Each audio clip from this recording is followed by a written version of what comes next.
This video is for anybody who's in AA, who may be struggling, who has actually been maybe in and out for a few months, few years, and really wants to get sober but can't, because that's my story. I was in and out of AA for 15 years approximately. I started drinking around age 14.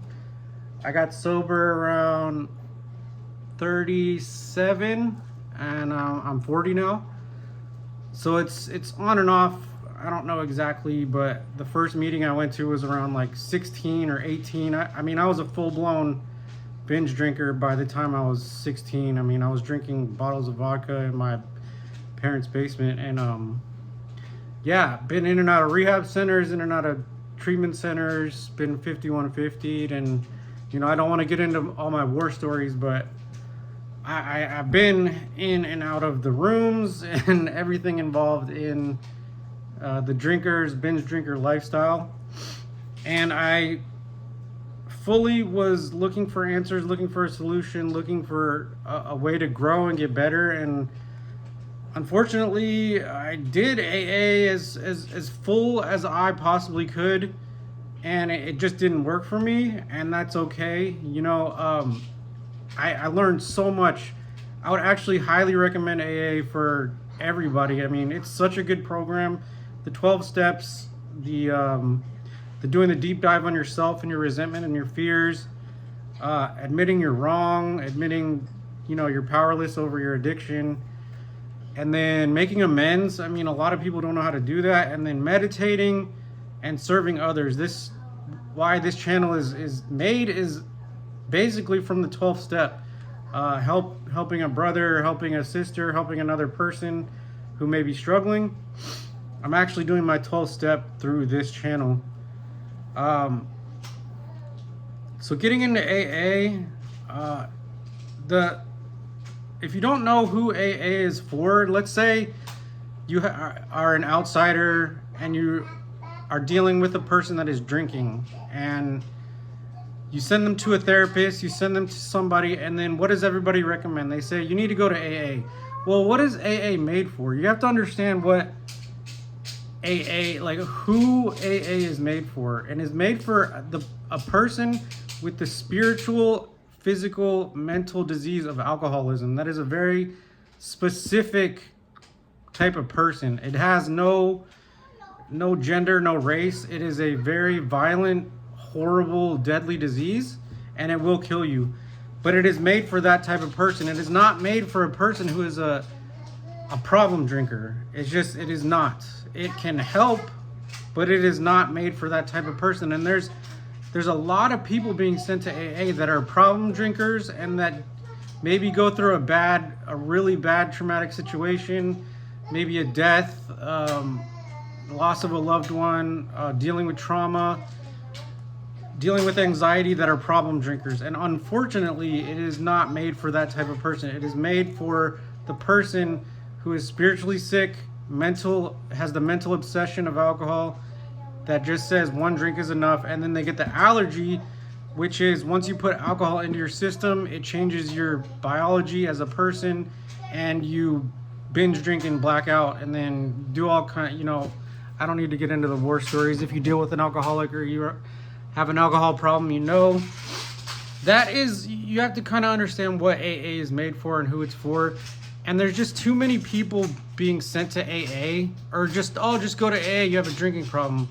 But the problem, if you understand the solution is a spiritual solution, you get a spiritual program, okay?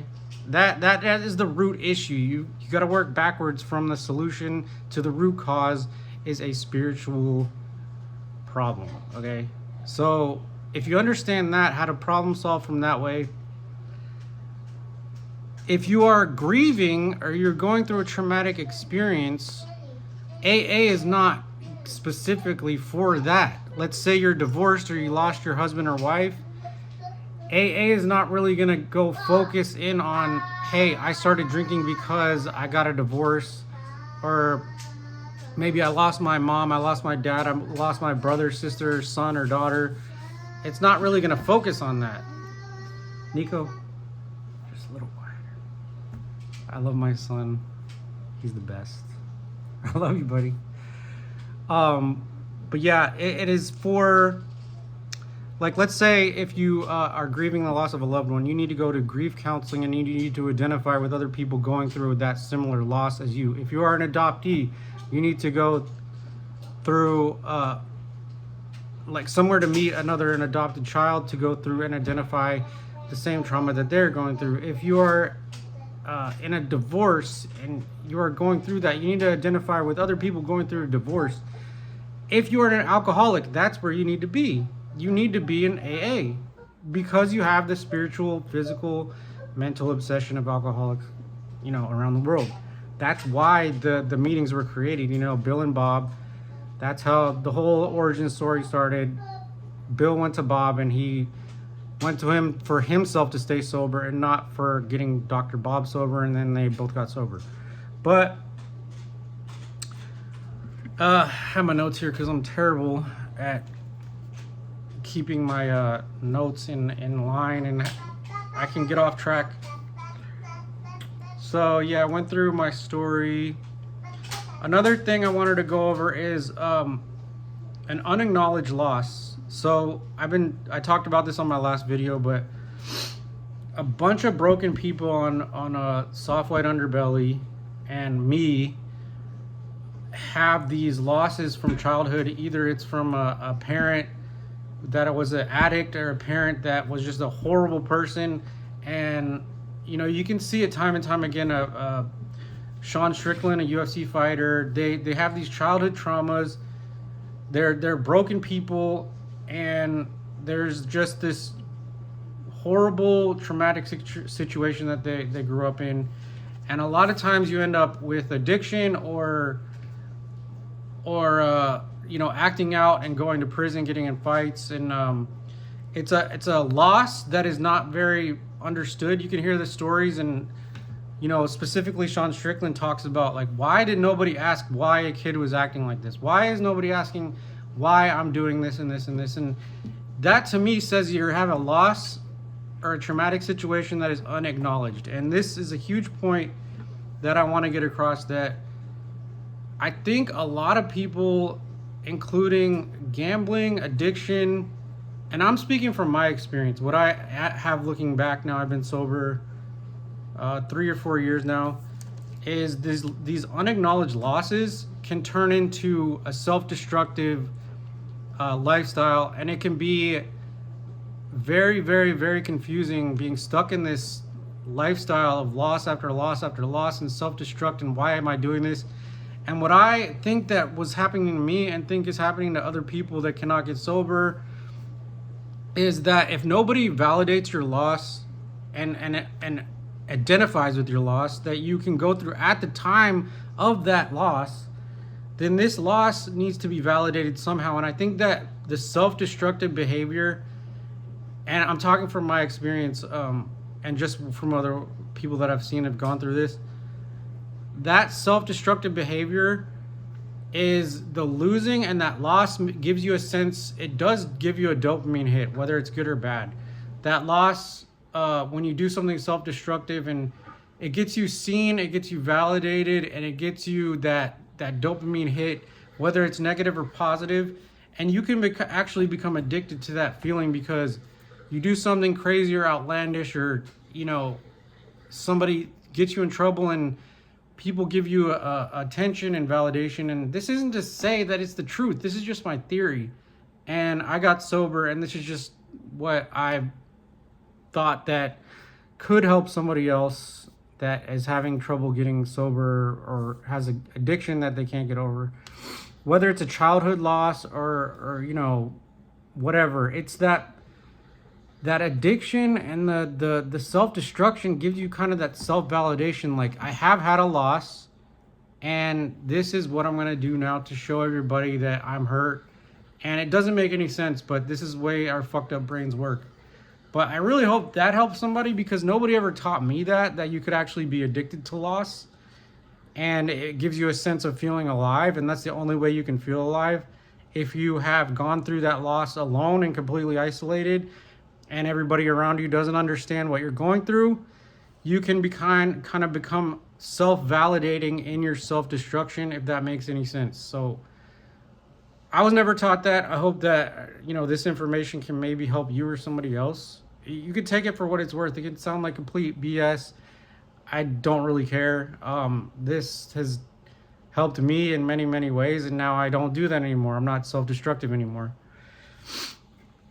So that is a big problem with AA. The solution is made for the person with the disease, spiritual disease of alcoholism. So like I said, there's also more problems where you have to go to meetings, and there's no cure that's for life.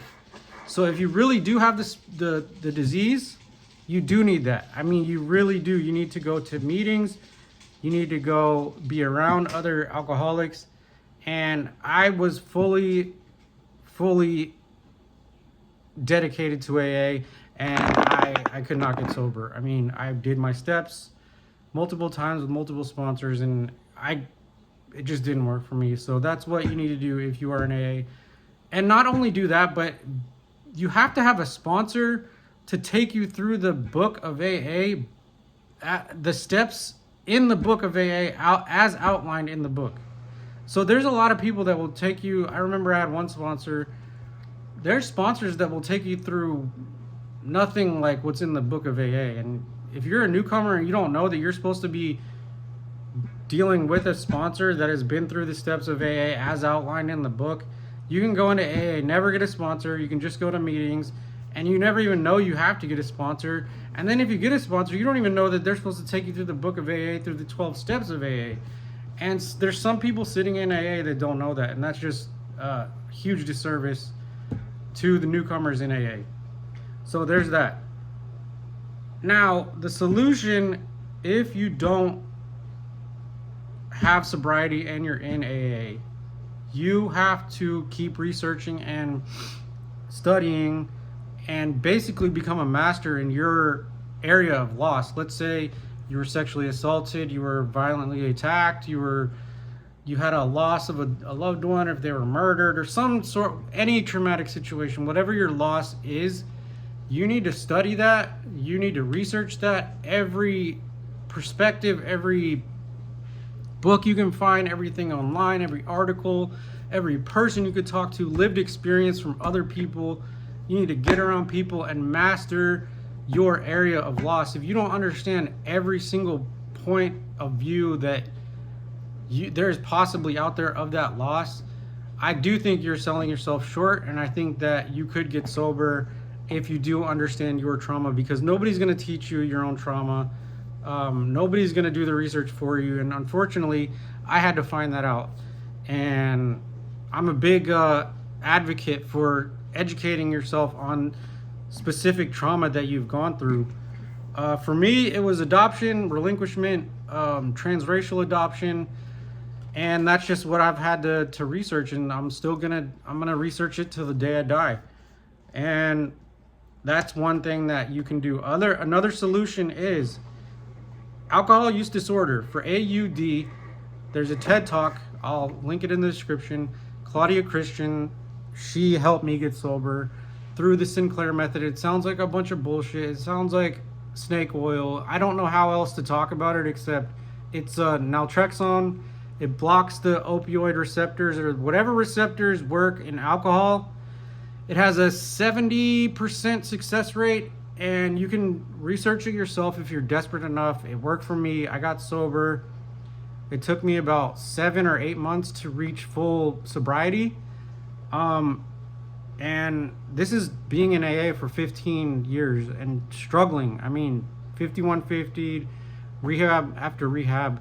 And just off the topic a little bit, there's a funny saying, you can pay $40,000 just to end up in AA for free, and that's pretty much what rehab is. And it's kind of bullshit if you ask me, the whole rehab thing, because they won't teach you trauma. They will teach you need to go to AA and you need to go to meetings. They will dry you out. I've been through 4 rehab centers. That's what they do. They dry you out. They'll teach you some things, and go to AA, go to NA. That's what you need to do. Okay. And yeah, I've been in halfway houses. I never got sober, unfortunately. I'm not saying don't do that. What I'm saying is do your extra research in addition to that. So, get around people you identify with, master and study and research your area of trauma. I really hope this helps. Nobody taught me this, so you can do with this information as you will. I'm just out here trying to help another fellow and hope that you enjoy your day. I'm going to go enjoy my day. Sending positive vibes. Good luck.